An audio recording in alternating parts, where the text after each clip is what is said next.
Hi, my name is John. Welcome to what can only be described as a midweek nightcap. I did say if I had some spare footage I'd put it together. Well, I've got some footage and I've had plenty of time, so I've put this short video together. I think I do some broken stud removal from a drive flange of a car. My friend Bob called across and he's lent us his twin Sunlight marine steam engine. He bought this as an unfinished project. I think the guy that started it sadly passed away, and Bob's just about got it finished. I'm going to do a little bit of video of that. The quality of the workmanship is an absolute credit to both these gentlemen. It's a shame because there's a lot of projects like this that actually get started and never get finished, but fortunately, thanks to Bob, this one's well on its way to being a running engine. I've got a part of a car, wheel bearing assembly, front hub, I think it's off a Reynolds, and what's happened is it's got 3 snapped wheel studs in there. And I've got to get them out the easiest way, or the way I'm going to attack first is to weld a nut onto them. I'm machining a nut out, weld a nut on with a MIG, and then unscrew it. By welding a nut on, you put a fair amount of heat into the stud, which goes all the way through, which should help to release any corrosion that's in there. It looks like they've been there for a long time, and they've been trying to take them off with a big windy going impact wrench and snap them. Anyway, the task in hand is to remove them. So I'll machine these nuts down, take the threads out of them so they drop over there, put some severe MIG weld in and see if we can get them out.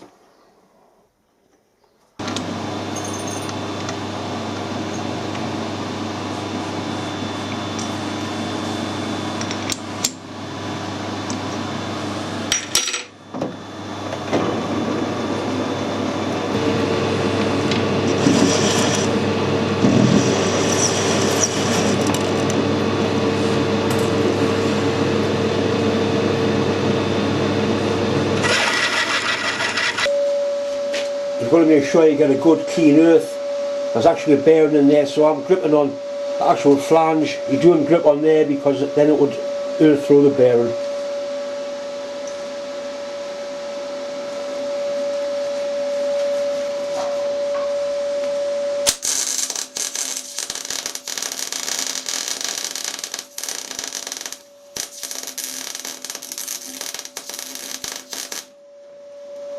Plenty in because you want the heat to soak down through the stud.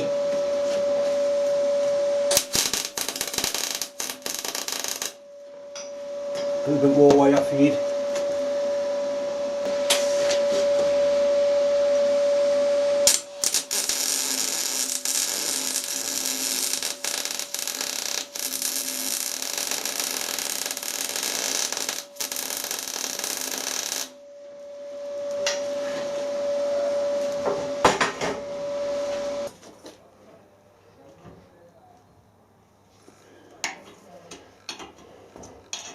Just like that.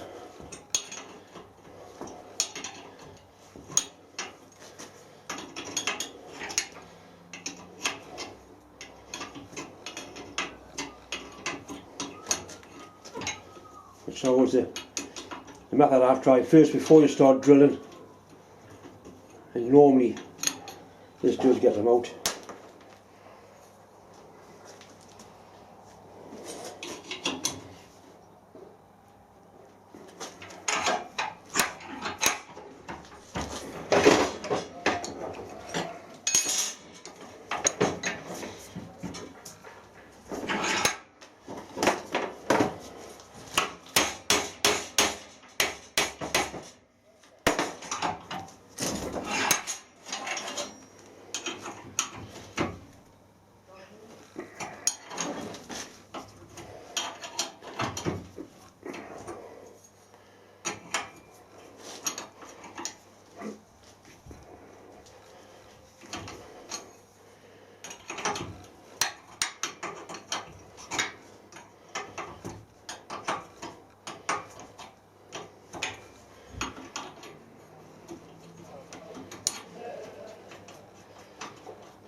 Just like that.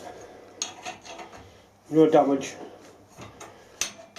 done to anything.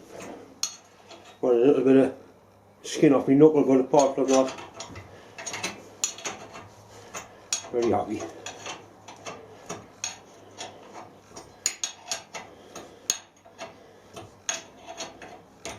It's only 12 by 1.5, which is quite a popular thread on car wheel studs. I put a tap through the holes just to make sure, but they're going to be alright. You know, the studs have got quite a decent hold.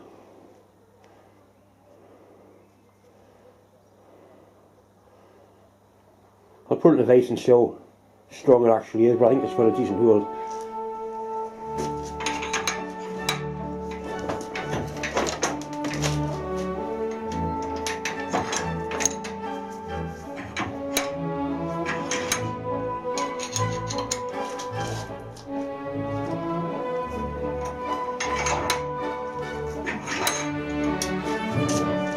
Right, that's not going to go anywhere, is it, really?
This is a twin cylinder marine steam engine. Both cylinders are the same size. It's not a compound engine. It was made from the solid, no castings at all were used. It's been hacked out of the solid. It's got Stephenson's valve gear, reversing valve gear, Stephenson link, and that little handle there. That winds the linkage across from forward to reverse.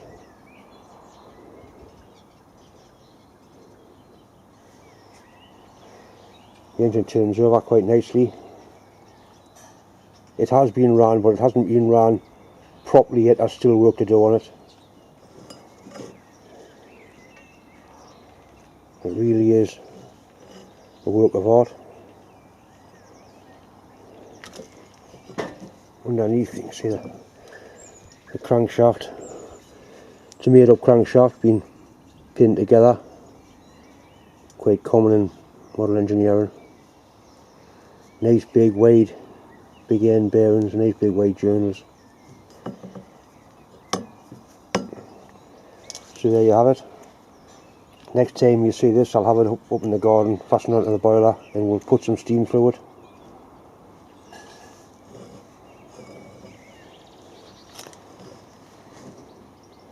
And say thanks to Bob for letting us show it. That really is wonderful, that. Once again, it's time to say thanks for watching. If you haven't subscribed, please do. Thanks for all the well wishes. Take care, and I'll see you all on Sunday night.